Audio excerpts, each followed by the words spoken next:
Eu tenho mais facilidade justamente no ESD, né? Eu tenho essa facilidade há algum tempo, trabalho com ESD, é diferente da palestra, né? Então a minha vai ser mais ou menos uma aula, uma coisa assim, né?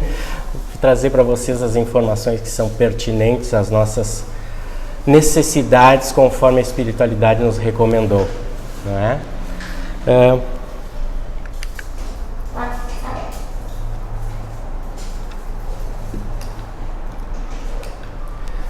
Bom, nós, justamente por vivermos agora esses momentos de turbulência, justamente porque vivemos em sociedade, quis o grande Criador que assim fosse, né? Isso tem os seus motivos, né? Mas o homem vive em sociedade não por criação sua própria, justamente porque foram desígnios maiores, são leis naturais, né?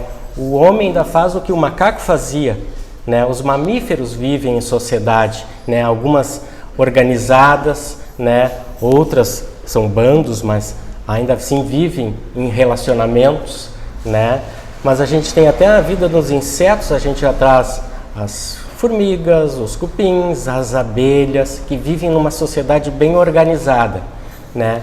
Isso tudo tem um objetivo, né? Para quem está num estudo um pouquinho mais avançado, que já leu o Livro dos Espíritos, se atentou à lei de sociedade, né? A gente vai ver que a sociedade, ela tem um objetivo de nos trazer os relacionamentos, né? A gente se obriga a se relacionar com quem está à nossa volta, né? Quis Deus que assim fosse, porque se ficássemos isolados, estaríamos embrutecidos, não teríamos a chance de, através das diferenças, né, exercitar o nosso aprimoramento, né? Criados simples e ignorantes, né, trazemos algumas arestas meio afiadas, algumas pontas, e nesses relacionamentos é que vamos aparando, vamos lapidando essa nossa maneira de ser e implementando a nossa ética, a nossa moral de ser, através dos relacionamentos, né? Anos de evolução, né? Ciência nos traz, temos anos de evolução, o Espiritismo concorda com isso, né? De aprimoramento do cérebro, né? E esses relacionamentos nos traz, primeiramente, são relacionamentos de competição. Somos competitivos. A lei de sobrevivência, né? De preservação nos torna competitivos. Ainda temos muito disso no nosso dia a dia, né? Como se vivêssemos ainda com uma necessidade premente de sermos mais, termos mais. Isso nos torna muito competitivos, né? São a maior parte dos nossos relacionamentos, nós vamos ver que tem essa competição. Até entre os casais existe, entre os filhos existe a competição pelo amor dos pais, pela atenção dos pais. Essa competição faz parte do nosso processo, né? Ainda está muito marcante, né? Mas ela tem o objetivo de chegar à cooperação, né? Esse é o objetivo dos relacionamentos, a gente aprender a cooperar e não a competir. Mas mesmo a sabedoria de Deus é grande, mesmo nesses processos que não são tão funcionais, vamos dizer assim, já se cria aqui, ó, a iniciativa da união por um objetivo. Então, mesmo um degrau abaixo, ele já está preparando para um degrau superior. Essas são as leis que a gente às vezes não se dá conta, que funcionam de forma natural, gradativa, e que muitas vezes aprendemos pela força das coisas e não com o objetivo. Essa é a função do ESD, nos dá esse conhecimento para a gente poder galgar os degraus com mais habilidade, com mais segurança, com mais harmonia, né? Esse então é o objetivo dos nossos relacionamentos. Mas devido a essa competição, até o homem aprender essa lei, que eu trouxe aqui um termo genérico que não é espírita, porque ela existe em todos os setores. A gente conhece essa lei de reciprocidade. O universo nos dá aquilo que nós lhe entregamos. Ele nos devolve como espelhos, né? O outro nos devolve aquilo que a ele demos, né? Cada um colhe o que plantou, né, o Espiritismo nos traz isso dentro da lei de causa e efeito, que é bem mais ampla, mas também traz essa ideia. E isso aqui é que nós estamos aprendendo, né? Já conhecemos, já temos a informação, mas ainda não aplicamos em todos os pontos da nossa vida, né? Em alguns pontos a gente tem dificuldade, né? Em alguns pontos a gente ainda é muito competitivo, né? Se a gente for observar as maiores diversões que a gente tem, o que são? São competições. Desde o futebol até MMA são competições. No colégio existe a competição. Então nós somos muito competitivos ainda, né? E isso aí, enquanto a gente não aprender profundamente, não interiorizar, né, não nos tornarmos autônomos nesse conhecimento, isto é, que isso já integre o nosso ser, a nossa maneira de agir, a gente ainda tem muitos degraus ainda para subir, muito aprendizado para ser adquirido. Isso por um lado é bom, né? Aprender sempre é bom, né? Mas aprender de uma forma amorosa é mais tranquilo do que uma forma dolorosa. Mas nós temos as duas maneiras de aprender, né? E a gente aprende. Como eu falei da humanidade, a humanidade foi evoluindo. A nossa noção dessa lei vai sendo adquirida ao longo dessa evolução da humanidade, né? No início, né, nós temos aquela ideia, nosso espírito de competição tem a necessidade de fazer a justiça com as próprias mãos, né? E aqueles animaizinhos ali estão representando a nossa atitude, né, quando desconhecemos a lei da reciprocidade, a lei de causa e efeito, a lei maior que a lei do amor, né? E nós resolvemos fazer a justiça com as próprias mãos. Quando o homem estava no seu estado natural, isso era a maneira de ser, o homem primitivo. Mas à medida que ele começou a se unir, se agregar em grandes grupos, isso começou a ser um problema, né? E aí nós temos uma lei que hoje a gente fala, lei de Talhão, mas ela teve o seu propósito. Ela pôs um limite à vingança.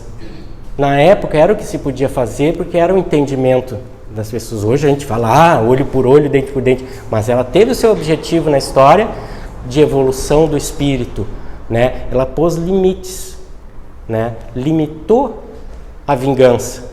Ela deu uma proporcionalidade, né? Eu sou punido pelo aquilo que eu fiz, sem exageros. Porque nesse primeiro caso aqui, um caso de roubo de galinha, podia ser que o indivíduo fosse apedrejado em função de uma galinha que roubou por causa de fome. Essa parte da nossa existência é assim, né? Com os códigos, que nós temos o Código de Hammurabi, onde primeiro, se eu não me engano, registrado aparece essa lei, mas ela deve ser bem anterior, né? Mas no Código de Hammurabi, em termos de 1700 anos antes de Cristo, essa lei já está lá escrita, né? Que é a lei de Talião, que na verdade é a lei de retaliação. Então é recíproco. Eu sou punido por aquilo que eu fiz, proporcional, né? Mas isso ainda é muito pouco, né? Para um ser que se diz imagem e semelhança de Deus, né? Então aí vem um avanço, né? Uma segunda etapa, né? Uma das leis de ouro, né? Ele aprendeu que ele não deve fazer ao outro aquilo que o outro, que não gostaria que o outro lhe fizesse. Isso é um avanço, né? Aqui, nesse primeiro caso, nós temos uma lei punitiva. E no segundo caso ali, a gente já tem uma lei propositiva. Olha, não faça.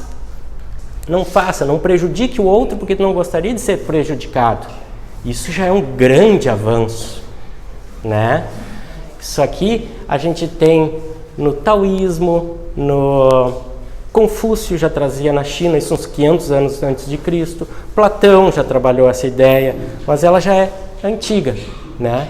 Então aí veio Cristo e nos traz então um degrau bem acima, que é então tudo aquilo que você gostaria que alguém fizesse por você, faça você por ele. Então é um degrau bem superior.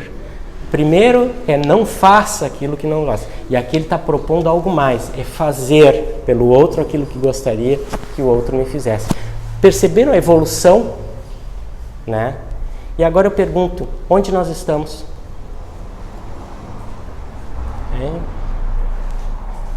Você sabe, já conversei com isso nas aulas, né? Aonde a gente se encontra aqui? Alguém tem uma ideia?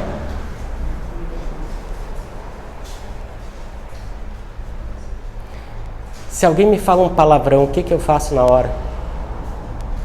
Se eu estou distraído, se eu não estou imbuído dos bons espíritos ao meu lado, o que eu faço? Respondo e aumento a agressão, né? Aí eu estaria aqui. Eu estou extrapolando a agressão que eu recebi, né? Eu vou dizer para vocês, nós oscilamos, né? Nós oscilamos em alguns momentos da vida, em algumas partes da nossa existência a gente consegue ser um pouquinho melhor, a gente consegue evitar do conflito, outras vezes a gente consegue até se doar, né? Fazer pelo outro aquilo que gostaria que ele fizesse pela gente, mas a gente, boa parte do nosso dia a gente oscila. E a gente tem que começar a prestar atenção nisso. Está na hora de a gente começar a prestar atenção em qual fase eu estou agindo, qual fase eu estou respondendo aquilo que eu estou recebendo. Né? Cabe a nós essa consciência, né? E não ao outro que não tem o estudo, que não tem a oportunidade de conhecer. Né? Nós já estamos nos abrindo para esse conhecimento. Então, a autopercepção é o início da transformação. Né? Eu me autoperceber. Né? Esse é o início, eu acho que a Joana traz isso como princípio na autopercepção, para depois autoconhecimento, aí autotransformação. Então eu tenho que perceber em que estágio eu estou respondendo aquilo que eu recebo. Né? Tá aí tudo bem, pessoal? Deu branco. Bom, somos competitivos, isso é certo, né? E competição gera o quê? Conflitos.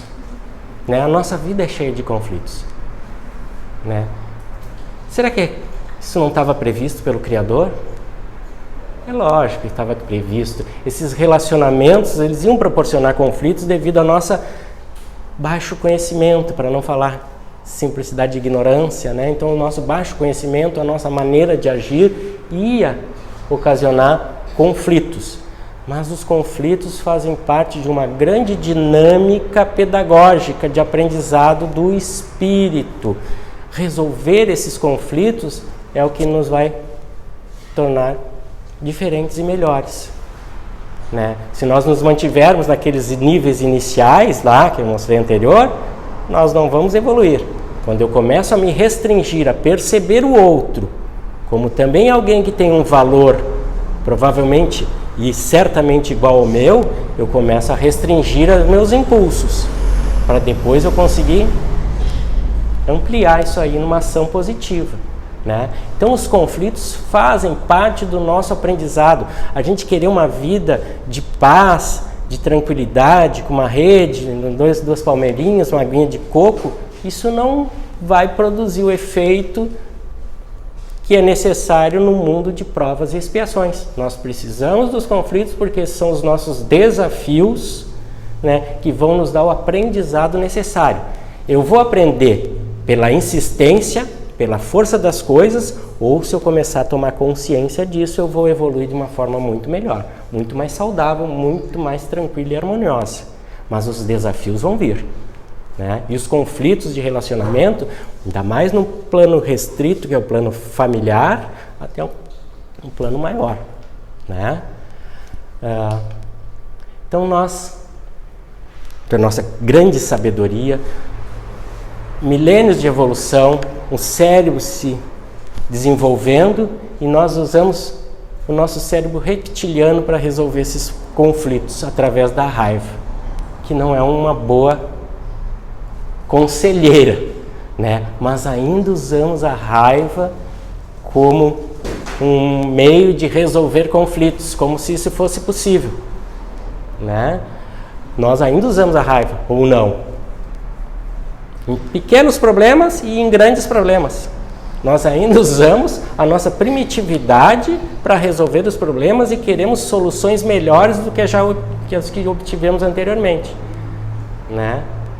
Então a gente tem que começar a se perceber disso. Acho que quando a gente age por instinto, é o lado mais animal da família, tu vai responder atravessado pro outro, tu vai tentar resolver as coisas com raiva.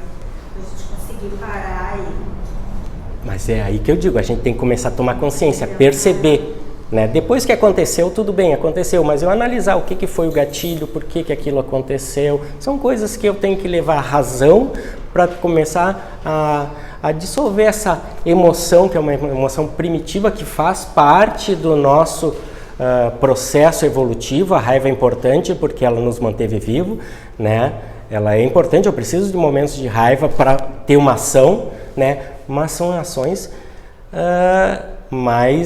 como é que eu dizer, que imponham uma necessidade, não para todos os conflitozinhos que eu vou enfrentar pela frente, mas nós continuamos usando a raiva como conselheira, é a nossa melhor conselheira, é a mais rápida, que se prontifica, né? Ela se apresenta antes de todas as outras, né?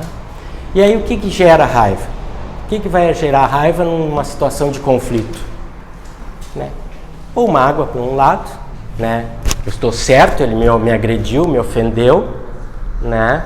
E eu fico magoado, né? E por um outro lado, a culpa. Então a raiva, ela é fator de geração de mágoa e de culpa. Raiva que eu tenho do outro é a mágoa, e raiva que eu tenho de mim mesmo, que é a culpa, né? Toda essa dinâmica porque a gente ainda está usando um método bem primitivo de resolver problemas, né? Que na verdade não resolve, né? Tranquilo, pessoal? Eu vou só olhar. Alguém tem alguma questão? Eu gosto de falar aqui culpa. Eu sei que culpa é uma palavra que tem muitos conceitos, né? A Joana traz um conceito que é um pouquinho diferente do que eu estou trazendo hoje. Aqui a culpa não é aquele sentimento de culpa que me deixa preso. Aqui a culpa é um estágio anterior, é um sinal de alerta, tá? Então são conceitos. A Joana, quando define, normalmente a Vanessa, que é uma estudiosa e o Paulo também são dois estudiosos da casa da Joana, traz a culpa um outro sentido, um pouquinho mais profundo, né? Não é o que eu estou trazendo hoje. Eu estou trazendo a culpa como aquele primeiro estágio ali que, quando eu percebo, o despertamento por um desequilíbrio, tá? Então essa é a nossa solução maravilhosa de soluções de problemas, né? Não usamos isso? Alguém não usa esse tipo de solução para problemas? Essa maneira maravilhosa que nos traz um enriquecimento, né? Pessoal, a gente vai, uma hora ou outra, tem ambientes que a gente consegue controlar, tem ambientes então que a gente está aí, não faço para o outro aquilo que eu não gostaria, mas tem ambientes que eu não consigo me controlar e realmente uso a ofensa, a agressividade, né, como uma resposta imediata. Tudo baseado na raiva, né? Então, só refrisando, né? A raiva, no caso, nos traz os dois lados da moeda, né? Que um é a mágoa, que eu aponto, eu acuso, eu julgo, eu agrido, eu ofendo, né? E o outro lado, a culpa, que eu me fecho, né? E sofro também. Raiva do outro e raiva de mim mesmo. Então eu venho, como a raiva, trouxe a raiva como o gerador desses sentimentos, né? Eu venho propor o perdão como a antítese disso tudo e a solução desses problemas de mágoas e culpas, né? Bom, o livro que foi pedido para mim, sugerido, né, foi do Alberto Almeida, né, O Perdão como Caminho, o Caminho do Perdão. Bom, quero trazer que não é uma exegese que eu estou fazendo do livro. Peguei algumas ideias do livro e venho trazer aqui com o meu foco, a minha limitação, com as minhas qualidades, acrescento algumas coisas de outros pontos do Evangelho segundo o Espiritismo, outras coisas que a gente vai pesquisando, né? com o auxílio da espiritualidade, que nessas horas do preparo do material sempre acompanha e vai sugerindo e vai dando ideias, né? Agora essa imagem aqui, que é de uma das capas do livro, não sei se é a capa atual, né? Ela é bem sugestiva, né? O que a gente pode observar aqui? Uma escadaria, né? Então, perdão, o caminho do perdão é um caminho de ascensão, mas se é de subida, ele exige algum esforço, né? Não é ladeira abaixo, né? Ele requer, né, de nós uma ação positiva, né? Outra, eu vi que ele é meio sinuoso, né? Ele tem os seus percalços, ele tem as suas peculiaridades, né? E também nesse livro ele traz um segundo título, que é o Caminho do Perdão, que ele diz não é uma coisa simples, que eu preciso ensinar como é esse caminho, não basta mostrar o caminho, eu tenho que detalhar esse caminho, né?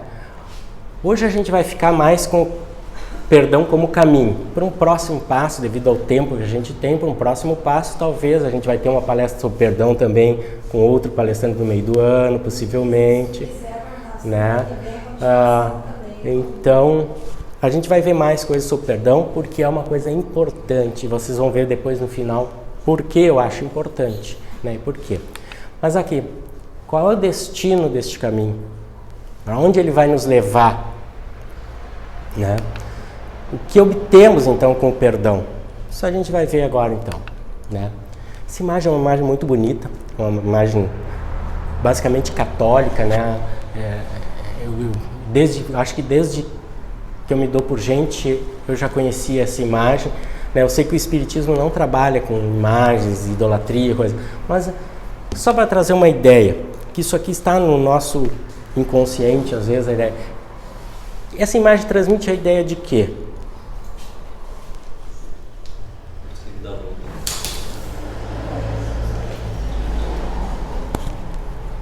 Já estão.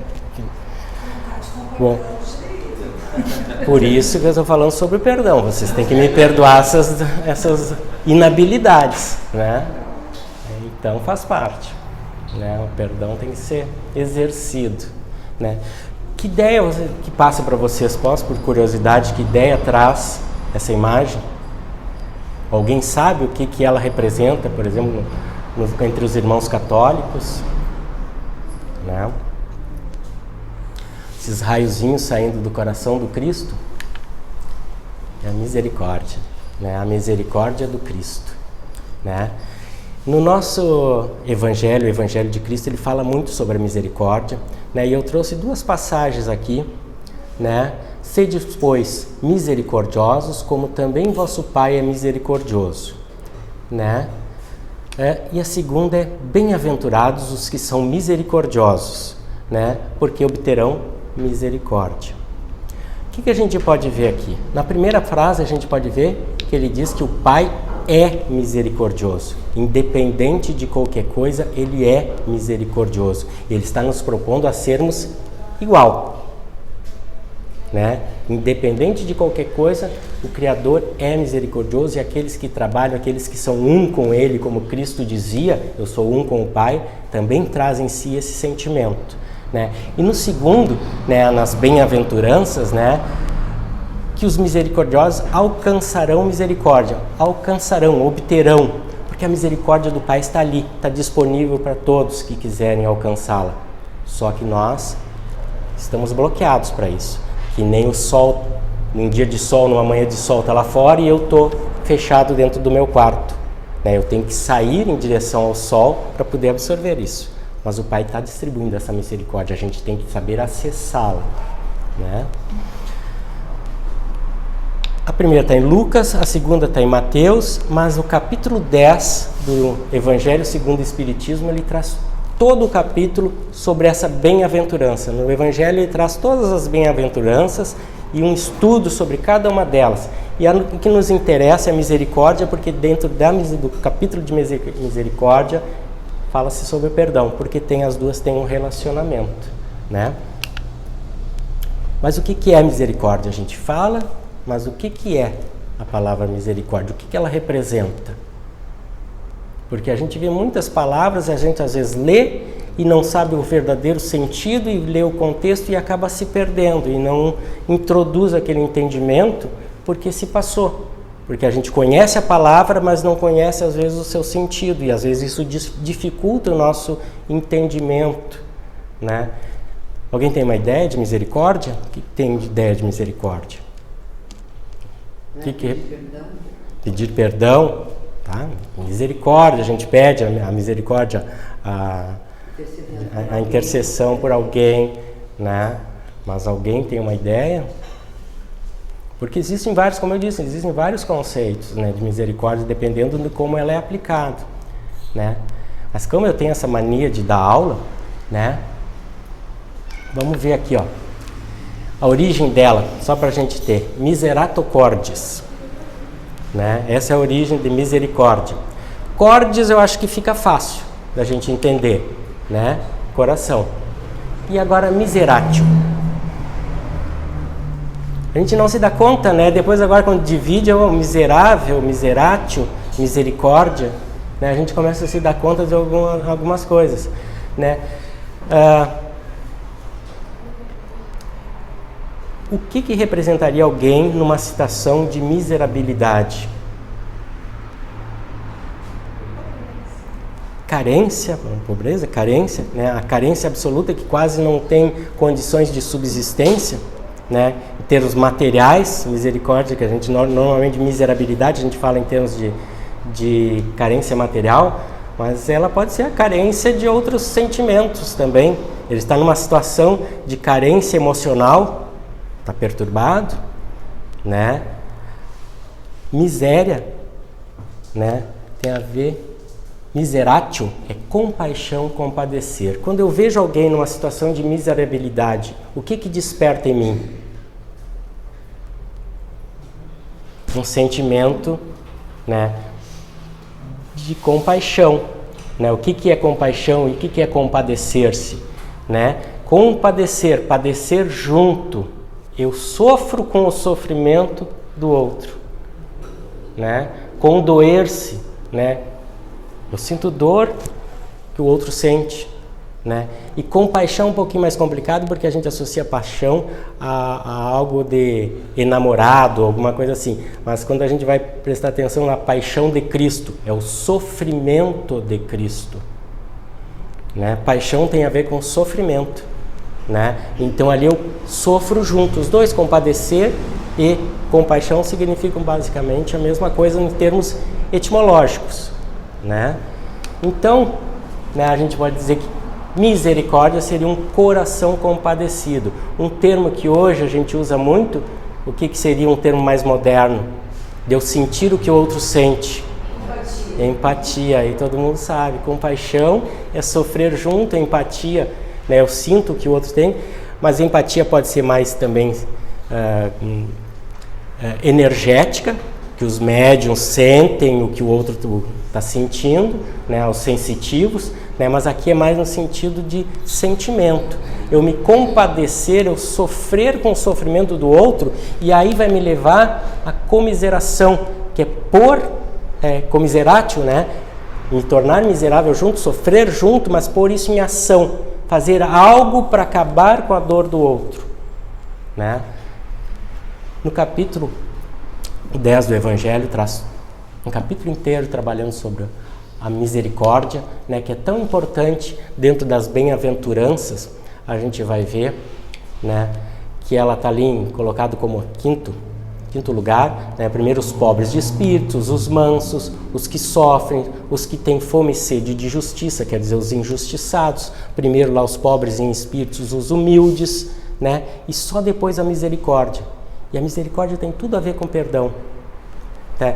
E não é à toa que ela está lá em quinto, porque para mim perdoar, para mim ter misericórdia, para mim ser misericordioso, para mim poder entender o sofrimento do outro, eu preciso ser humilde, eu preciso ser calmo, eu não posso responder com a raiva, eu tenho que ser calmo,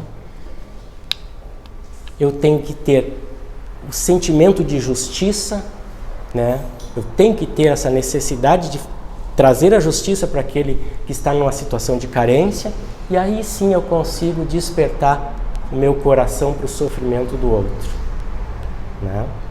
Isso é um processo. Então o processo do perdão passa pela humildade, né? Que isso vai abrasar a raiva, né? Que aí me traz a mansitude, né? Eu saber o que o outro está sentindo, eu também já sofri, então eu sei me colocar no lugar do outro, né?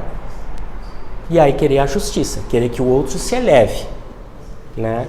Esse é um processo que a gente vai continuar estudando. Então, misericordiosos, né, alcançarão a misericórdia. Mas, claro, existe a misericórdia eterna, infinita, completa, plena de Deus, e existe a nossa, que é muito limitada, né, de acordo com o nosso nível evolutivo, com o nosso nível de consciência, com a nossa capacidade de amar, né? Perdão, né? O que seria perdoar, né? Vamos de novo na parte etimológica, né? Esse sentimento que aí a imagem já traz uma sugestão do que a gente obtém com o perdão, né? O prefixo per, ele tem um sentido de completo, né? O que é uma coisa perfeita?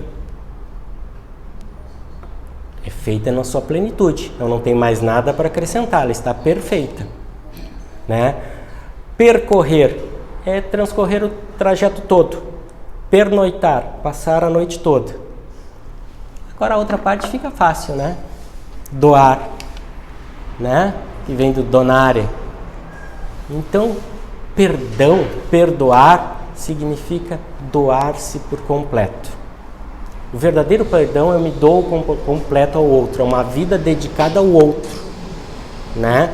É todo o meu entendimento que o outro está necessitando do meu amor, da minha compreensão, né? Isso é que o significado de perdão, né?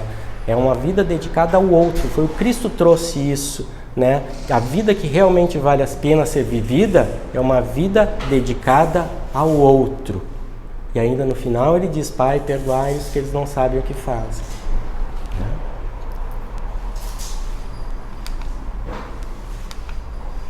Isso aqui não é repetição. Bom.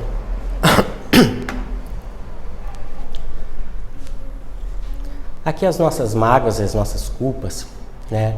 O livro, esse Caminho do Perdão, nos traz uma ideia assim, nesse sentido, né? Ele nos traz que as mágoas e culpas estão dentro de um ciclo que envolve o nosso ego e o nosso, ele chama de eu, o superior ali, eu que incluí para facilitar, porque é mais conhecido como eu superior nos mundos, nas várias doutrinas que tem, a gente conhece, já ouviu falar um eu superior, alguns chamam com outros nomes, né? Ele chama de eu, que seria um nível superior. Seria o que? No mundo, na nossa doutrina espírita, seria aquele espírito que tem a clareza de todas as suas necessidades, né? Por exemplo, nós antes de reencarnarmos, tínhamos a clareza das nossas necessidades, com auxílio, é claro, dos nossos mentores, que fizeram todo um planejamento, né, das nossas necessidades, dos relacionamentos conflituosos aos quais eu ia ter que enfrentar para me reabilitar, para reharmonizar ou para aprender e crescer, né?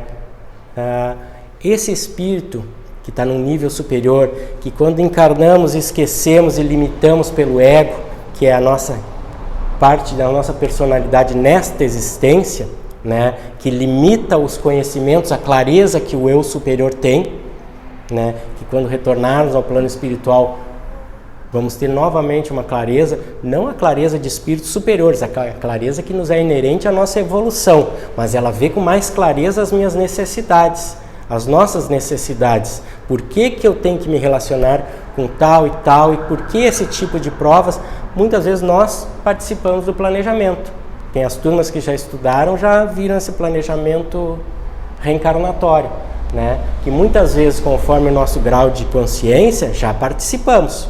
né? Outras vezes os nossos mentores é que induzem, mas essa referência do superior é esse espírito que já está claro, que ele já tem toda a clareza, ele não está com as crenças e nossas limitações, nossos dogmas, nossas tendências negativas que o ego tem. O ego, então, seria a nossa formação nessa existência. Ele vem, traz as tendências que tínhamos, né, tanto as virtuosas quanto as viciosas, né, ele traz como tendências, né, que vão ser trabalhadas, algumas vão desenvolver e florescer, outras a gente vai conseguir dissimular, né, dissolver, né, mas algumas tendências negativas vão aflorar. Isso é certo também, né? Então, culpa e mágoa estão nesse nível do ego, né? Se eu consigo solucionar dentro de um conflito os problemas, né? Ótimo. Se eu conseguir ter o acesso das informações que o meu eu superior me informa, me transmite, através, às vezes, de mentores, né? Essa capacidade de amar, que ainda é limitada, a gente está aqui na pontinha, né? O ego é o gargalo dessas informações, né? Ele é o que limita a nossa ação de espírito, né? Se eu consigo resolver, ótimo. Agora, se eu não resolver, eu vou para um estágio mais baixo, né? Que é o ressentimento, né? É o ressentir.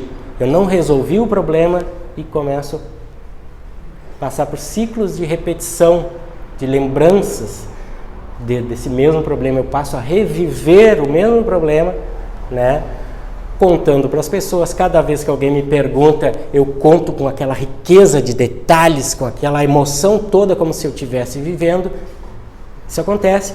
Isso é uma terapia também, né? Tem o seu lado bom e o seu lado ruim, porque todas as terapias psicanalíticas é a base da conversa, pôr para fora aquele sentimento. Então, pôr para fora faz parte. O ideal é que eu faça com alguém que esteja preparado para ouvir, né? Existem profissionais da área da medicina, existe aqui atendimento fraterno, né? Colocar para fora é necessário. O problema é quando eu começo a repetir isso e não saio desse processo. Parece que eu me comprazo nesse sentimento de raiva, aquilo me faz, parece que bem, está fazendo mal, mas eu me sinto compelido a repetir e manter esse estado de raiva, né? Que é rancor quando é contra os outros e remorso quando é comigo mesmo, né? Ainda tudo de um processo de culpa e mágoa não resolvidos, né? Aí, se eu não resolvi nesses termos, eu vou para um processo mais profundo, que é a retaliação. Lá na lei de Talhão, lá alguma coisa, ou às vezes até mais profundo, mais vingança, né? Uma coisa mais vil, né? A retaliação, ela atinge o nível de vingança quando é contra o outro e autopunição. E eu fico preso. Quando eu estou aqui no remorso, nessa parte laranja, eu já estou preso num ciclo, né? Eu fico congelado, né? Pela leitura que a gente faz dos livros de André Luiz e de outras literatura, a gente vê que nas regiões umbralinas, um enorme número de espíritos que estão entre o rancor, o remorso, o desejo de vingança, a culpa extrema, o sentimento de culpa pesado, aquele que congela, são as coisas que mais prendem o espírito, que se fecha, que se bloqueia, né, por uma inspiração superior, né, e se abre para as negatividades, né? Quando a gente chega nesse processo de vingança e autopunição, a gente atingiu um nível de disfunção. Aí a gente já está num nível de disfunção biológica, mental, psicológica, social e espiritual. É um nível extremo. A gente já não responde mais praticamente pela gente. O nosso corpo começa a apresentar o desgaste do estresse que todo esse processo foi causando, né? Nossas ideias já estão perturbadas, né? Não conseguimos ter raciocínio, né? Então a nossa psique toda fica, o nosso emocional fica, os nossos relacionamentos se transformam, né? Começamos a evitar alguns e a nos unir com outros que comungam com essa disfunção, né? Isso ocorre também no plano espiritual, né? Eu evito, quer dizer, eu nem tenho acesso, os espíritos superiores não têm acesso a mim porque se criou um bloqueio. Eu não consigo mais receber as inspirações que vêm da mentoria, dos bons espíritos, dos nossos amigos espirituais. Me fecho e me escancaro para as manipulações mais densas, né? Então, a parte social inclui também na parte espiritual, né? Então, aí vamos ver o problemão que dá o não perdão, né? Como ele pode indo, se acumulando e se aglomerando e se avolumando em toda a nossa existência, toda a nossa vida, né? E aí, quando eu estou nessa disfunção, eu posso partir para o que eu acho que é solução, né? Que é o suicídio ou o homicídio, mas na verdade é um agravamento de todo esse sofrimento. Seria a culminação desse processo degenerativo, né? Do equilíbrio, né? Psicossocial e espiritual, né? Seria a culminância, que eu acho que é uma solução e na verdade é um agravamento que vai ser transportado para a próxima existência, né? Muitas vezes para algumas existências posteriores, né? E aí todo esse desequilíbrio todo esse desequilíbrio com mágoas, culpas, ou remorsos, rancores, vão o quê? Vão se plasmar no corpo físico. Na hora da reencarnação, eu trago todas aquelas culpas, mágoas de uma vida anterior e na formação desse novo corpo elas vão estar calcadas e vão estar agindo. Isso não é punição, pessoal. Isso não é uma coisa que acontece por punição, é um processo físico, né, que um dia a ciência vai chegar nessa parte e entender todo esse processo, né? Mas para mim resolver, então eu preciso que esse ego seja trabalhado, elevado, através da nossa reforma, da nossa mudança de ética, dos nossos estudos, das nossas percepções, da nossa vontade de se tornar hoje melhor do que fomos ontem e amanhã melhores do que estamos sendo hoje, né? Eu preciso que esse ego suba para que deixe que o amor consiga promover o perdão e dissolver toda essa encrenca aqui. Pessoal, um aviso, hoje o passe vai ser coletivo, então vamos estender mais uns minutinhos, né? Só para terminar aqui o pensamento, né? E aí a gente segue adiante. Bom, situações de conflitos e raivas, né? Tendo que as situações de conflitos geram raiva e raiva gera mais situações de conflito, e assim ficamos na nossa vida. E segundo aí o Paulo nos trouxe, que Emmanuel nos traz, mas André Luiz também traz no livro Libertação, que estamos aqui há uns 10 mil anos nesse processo e ainda não aprendemos. Por quê? Por que não aprendemos? Os espíritos superiores são claros quando Kardec pergunta por que a humanidade evolui de forma tão lenta. Falta-lhe vontade, porque o conhecimento nós temos, né? Eles são duros, né? Quando eles querem, eles dão. Mas aqui, a imagem que mais me trouxe, assim, eu estava pensando numa imagem para representar o que as culpas e mágoas representam na nossa linha da vida, né? Então, como linha é pouco, eu trouxe uma corda, né? Isso aí que as mágoas e as culpas representam na nossa vida, um nó, né? Eu sinto um nó na garganta, eu sinto um nó, um aperto no peito, eu sinto um nó no estômago. Tudo isso faz parte dessa dinâmica de falta de perdão, né? Bom, mas aí com o passar do tempo, né? As emoções dão uma amenizada, eu já não o meu foco não é tão próximo, eu já não vejo tantos detalhes, passou o tempo, as emoções deram uma dissolvida, né? Aquele nó deu uma afrouxadinha, né? Por que com o passar do tempo? Não é à toa, né, que o pessoal diz que o tempo é um santo, né? Porque ameniza, né? Só que o tempo é um remédio muito especial, ele é um analgésico, ele não cura, Eu preciso trabalhar. Ele só me deu oportunidade porque ele deu uma folga, uma calmada naqueles ânimos exacerbados, né? Esse tempo pode ser 1 minuto, dependendo se alguém pisou no meu pé, eu preciso de 1 minuto para me refazer e já me tranquilizar. Se for alguma coisa mais grave, mais incisiva, eu preciso de mais tempo, né? Isso faz parte, esses são os processos que a gente passa, né? Mas o tempo, então, ele forma uma analgesia, né? Ele nos dá um tempo. Por quê? Porque o nó continua ali, né? Vamos lá.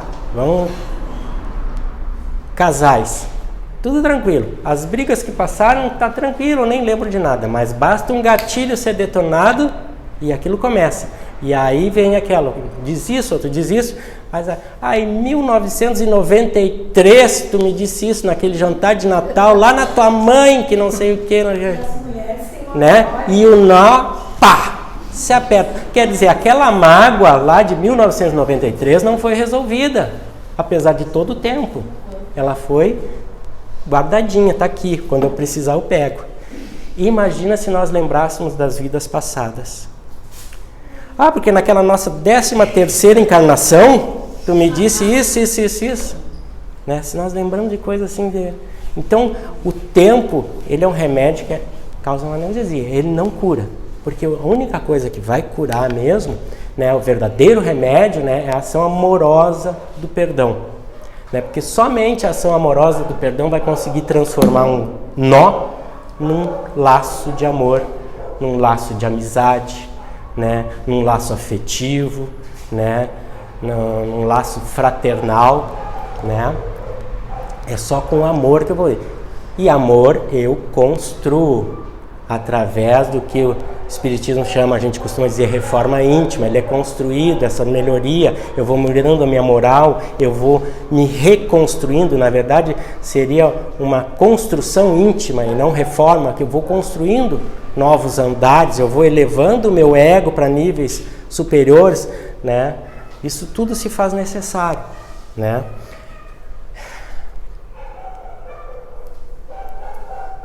Então, pessoal, a ideia que eu tenho, né, para dar para vocês aqui, o não perdão. Qual seria uma imagem que poderia representar o não perdão? Nesses mesmos termos. Bem vermelho de raiva, né?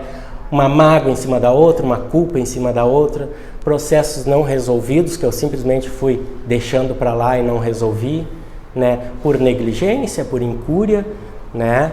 Por falta de conhecimento também, né? Mas eu tenho que tratar, eu tenho que começar a observar, me observar, para me começar a me liberar desses processos todos, né? E a gente continua nesse processo de solução de problemas, de raivas, que vão gerando mais conflitos, mais raivas, né? O perdão pode ser bom para quem recebe, mas ele é fundamental para quem perdoa. Porque ele começa a desdar esses nós. Porque o perdão não depende do outro. Para mim perdoar, eu não dependo que o outro venha me pedir perdão, eu não dependo que o outro aceite o meu perdão, é eu que vou me liberar, né? Então, a ideia do perdão, né, é que ele é libertar. Perdoar é libertar, libertar-se, né? Ele me traz alívio, né? Mas o perdão verdadeiro.